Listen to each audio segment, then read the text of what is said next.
అందరికీ నమస్కారం. The federal ఆంధ్రప్రదేశ్కి స్వాగతం. ఈరోజు ఆంధ్రప్రదేశ్ రాజకీయాలకు సంబంధించిన ముఖ్యమైన అంశాన్ని మనం పరిశీలిద్దాం. ఆంధ్రప్రదేశ్లోని 3 ప్రధాన పార్టీలు 3 భిన్నమైన మార్గాల్లో పయనిస్తున్నాయి.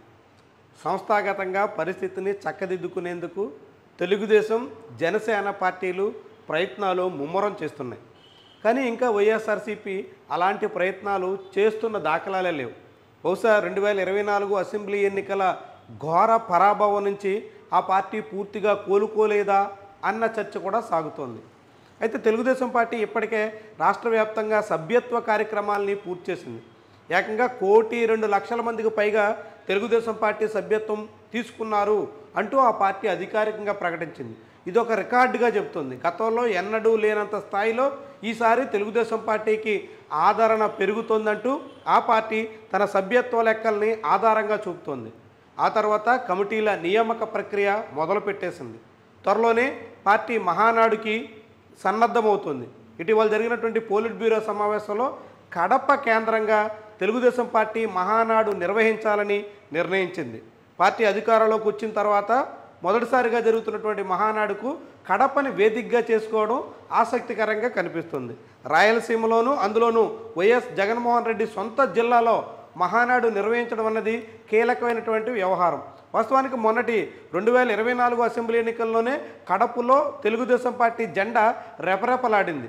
జగన్మోహన్ రెడ్డిని ఓడించి ఏకంగా 5 అసెంబ్లీ స్థానాల్లో తెలుగుదేశం పార్టీ విజయం సాధించింది. ఇది ఒక అనూహ్యమైనటువంటి పరిణామం. 2014లో కూడా సాధించలేనంత భారీ మెజార్టీలతో ఈసారి తెలుగుదేశం పార్టీ ఘన విజయాలు దక్కించుకుంది. అలాంటి కడపలో మహానాడుకి సన్నద్ధమవుతుంది.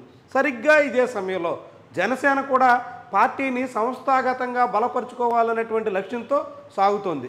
జనంలోకి జనసేన అనేటువంటి కార్యక్రమానికి కూడా శ్రీకారం చుట్టింది.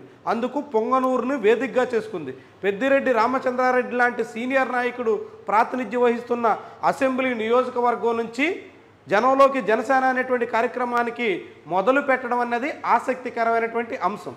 అదే సమయంలో కేవలం జనంలోకి జనసేన అనేటువంటి కార్యక్రమంతో సరిపెట్టుకోకుండా పార్టీ ప్లీనరీ సమావేశాలను కూడా ఘనంగా నిర్వహించాలని జనసేన భావిస్తోంది. దానికి కోస్తాను కేంద్రంగా చేసుకుంది.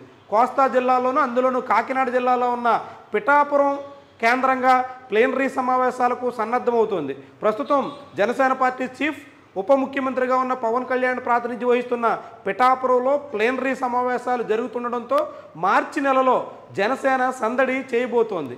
ఒకవైపు రాయలసీమలో మేలో మహానాడు నిర్వహించాలని తెలుగుదేశం పార్టీ నిర్ణయం తీసుకుంటే మార్చిలో కోస్తాలో కాకినాడ జిల్లాలో ప్లీనరీ సమావేశాలు నిర్వహించాలని టీడీపీ అధికార భాగస్వామ్య పక్షం జనసేన నిర్వహించడం ఆసక్తికరమైనటువంటి వ్యవహారం. సరిగ్గా ఇదే సమయంలో వైఎస్ఆర్సీపీ మాత్రం ఇప్పటివరకు తన ప్లీనరీకి సంబంధించి కానీ పార్టీ సంస్థాగత వ్యవహారాల విషయంలో కానీ లేదంటే పార్టీకి సంబంధించినటువంటి ఇతర సమావేశాలు, సభలు, పార్టీ కమిటీలు నిర్వహణ విషయంలో పూర్తిగా జోక్యం చేసుకుంటున్నటువంటి దాఖలాలు అయితే కనిపించట్లేదు. ఆ పార్టీ అధినేత కొన్ని సమీక్ష సమావేశాలు నిర్వహించడం, కొంతమంది నాయకులతో మాట్లాడడం, త్వరలోనే రాష్ట్ర వ్యాప్త పర్యటనలకు శ్రీకారం చుడతామనేటువంటి ప్రకటనలు ఎంతవరకు మాత్రమే పరిమితమైంది. బహుశా 2024 ఎన్నికల్లో ఎదురైనటువంటి పరాభవం నుంచి ఆ పార్టీ పూర్తిగా కోలుకోలేదు అనడానికి ఇవన్నీ సంకేతాలుగా చాలామంది భావిస్తున్నారు. అయితే 2 అధికారపక్ష పార్టీలు ఏకంగా తమ పార్టీని బలోపేతం చేసుకోవడానికి, సొంతంగా బలాన్ని పుంజుకోవడానికి అనుగుణంగా పావులు కదుపుతుంటే విపక్షంలో ఉన్నటువంటి వైఎస్ఆర్సీపీ ఇంకా పూర్తిగా గాడిలో పడలేదు, పట్టాలు ఎక్కలేదు అనేటువంటి అభిప్రాయం వినిపిస్తుండడం చర్చనీయాంశం. ఏమైనా జనసేన, తెలుగుదేశం పార్టీలకు తోడుగా వైఎస్ఆర్సీపీ కూడా పార్టీని సంస్థాగతంగా బలోపేతం చేసుకోవడానికి, పార్టీ కార్యకర్తల్లో తిరిగి పునరుత్తేజం నింపడానికి ఎలాంటి కార్యాచరణకు పూనుకుంటుంది, ఏ రీతిలో పార్టీని, పార్టీ కమిటీలని ఏర్పాటు చేసుకుని ముందుకు సాగుతుంది చూద్దాం మరి.